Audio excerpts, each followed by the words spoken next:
Good day, and welcome to another episode of Throwing It Back with Sean Farrell. I am Sean Farrell. God is great all the time. All the time, God is great. And let's get into it. So, John Starks is what I want to talk about today. As a Bulls fan growing up, I hated John Starks, and I hated every team that came against the Chicago Bulls in the 1990s. But as you get older, when they retired, you look back. You appreciate them. No matter if they beat your team or they lost against your team, no, you hated them. John Starks was a CBA player. But first, he played for Oklahoma and transferred a few times. Of course, you all know the story. He was back in groceries. Believe it or not, he actually got in trouble for marijuana possession while in college. So he got in trouble for marijuana possession. Like I said, he played in the CBA, but before he played in the CBA, he signed as an undrafted free agent with the Golden State Warriors, believe it or not. And he wore number 30 for the Golden State Warriors. And the Golden State Warriors released him after the 89 season. So he played in the CBA, played for Cedar Rapids, and he also played for the Memphis Rockers right here in Memphis, Tennessee, the short-lived Memphis Rockers. Yes, John Starks played ball for the Memphis Rockers here in Memphis. Okay. So,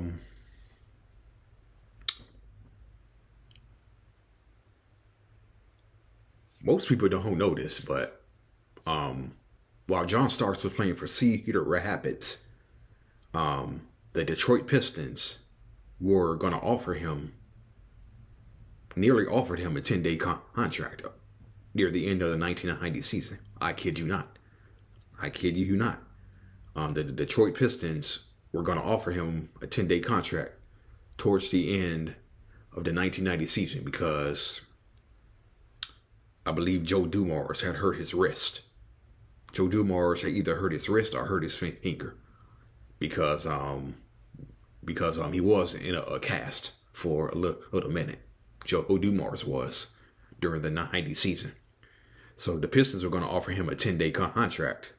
But while playing for Cedar Rapids, I think the Pistons heard about him that he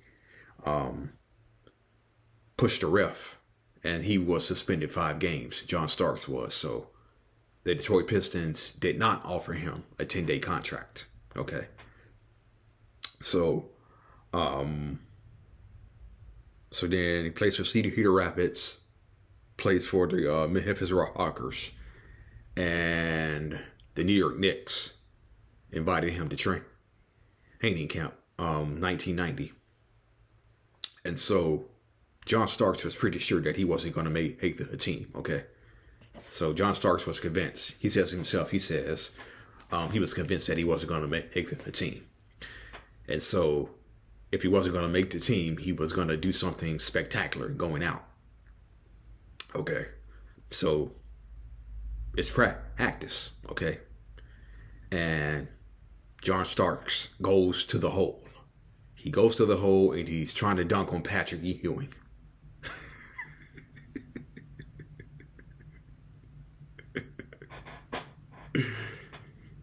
This guy is going to the hole and he decides he's going to try and dunk on one of the best centers in the NBA, Patrick Ewing. And needless to say, Patrick Ewing gave John Starks his welcome to the NBA moment. Okay. And after it was all said and done, John Starks had sprained his knee. Okay. and the Knicks were about to cut him. Okay, and the Knicks were about to cut him, but the league had different rules back in 1990, and the league had a rule that you could not cut players who were injured. Okay, so the Knicks instead sent him to the injury list, sent John Starks to the injury list with a sprained knee, and so when he had recovered, the New York Knicks were hit with a rash of injuries. Okay, and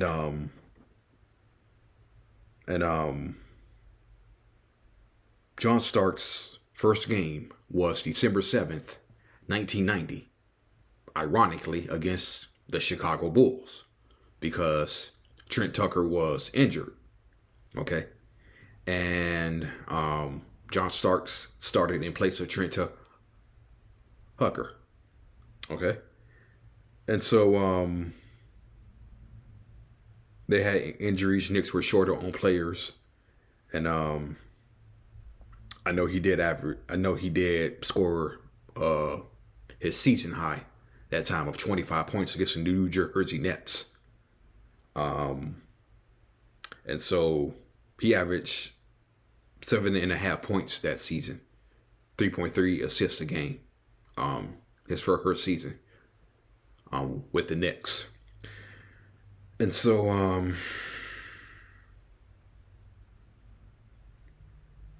not only that, he actually started 10 games that year because Gerald Wilkins had a sprained ankle and missed 14 games that year. So Starks averaged 10 games. He started 10 games that year. And Gerald Wilkins missed 14 games, the last 14 of the regular season. Okay, so John Starks got the call, and he joined a loaded Knicks back. Or when Starks came aboard, the Knicks were loaded. They still had Trent Tucker, Mark Jackson, Gerald Wilkins could play a little bit of guard. They also had a guy they acquired from Phoenix named Greg Grant. So yeah, they were loaded. They were loaded at guard. So Pat Riley comes in after the 99-91 season, and that's when Starks really ascends. 14 points per game in 92, 3.5 assists a game. 1993, 17.5 points per game, 5 assists per game. 1994, 19 points per game and nearly 6 assists per game. And he was a all-star that year. John Starks, by Pat Riley, was referred to as feast or famine. Okay, and John Starks just has some very terrible moments, some terrible fouls. I told y'all about the flagrant foul he got on Kenny Anderson that made Anderson miss the remainder of the season. That was the time he had butted Reggie Miller. Yeah. Fans recall where John Starks threw the ball off the backboard in New Jersey. No, he threw the ball off the shot clock. Okay. He threw the ball off the shot clock in New Jersey. And if you remember in Game 3 of the 93 Eastern Conference Finals, John Starks got a steal and he lost the ball out of bounds and he kicked the ball into the stands. But the referees did not call a technical foul because I think the referees understood that he was mad. John Starks was mad at himself for losing control of the ball. Okay. And so they didn't call a technical foul in that situation. Now in today's NBA, which is soft, they would have called a technical foul, no doubt. And so I'm watching that, and I said, you can't do that in the NBA no more without getting a technical foul. Anyway, so yeah, so John Starks, 94 was an all-star.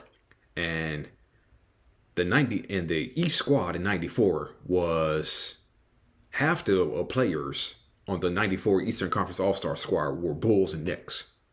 What do I say? Ewing was an all-star. Starks was an all-star. Oakley was an all-star. Then Pippen, the all-star game MVP. Then Horace Grant was an all-star. Then B.J. Armstrong was an all-star. Okay. Yeah, so half the all-star roster was made up of Bulls and Knicks. Then, of course, you had other players like Shaq. You I always say, yeah, like Ewing. Then you have Mark Price too. Yeah, you have Mark Price too. Alonzo Mourning was injured. Then you had Dominique Heat Wilkins shortly before he was traded after the All-Star break to the Clippers. So yeah, John Starks didn't have a good game one in the 94 NBA Finals, but he averaged 21 points and 7 assists over the next 5 games. And of course, he shot 3 for 18, I think 2 for 18 in game 7. And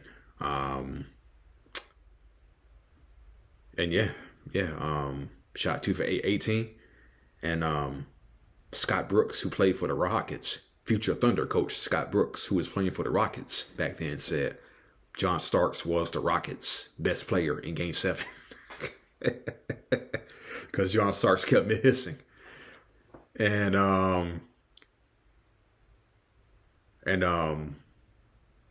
he missed the series clinching 3-pointer.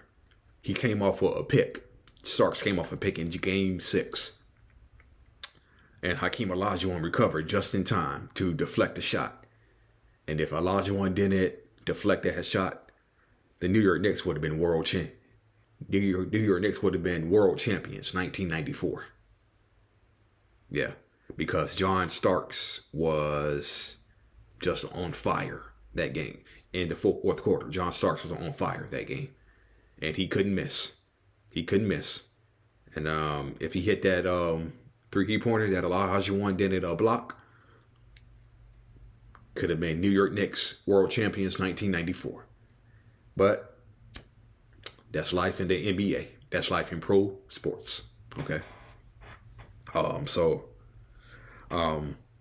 Starks played 4 more years, 95, 96, and 70. Yeah, played 4 more years. Then, of course, he was involved in the big trade with Golden State involving Latrell Sprewell. He did win 6th Man of the Year in 1997.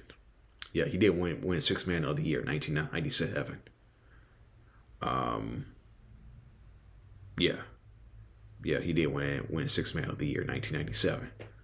But John Starks, like Pat Riley said, feast or famine. He had some atrocious, terrible moments as a player, but he was feisty, he was tough, he could shoot the 3, and he was not afraid to get hit in fights.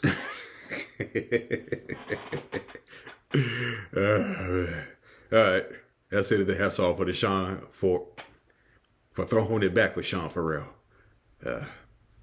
I'm tired. Anyway, that's it. That's all. Peace out. God bless.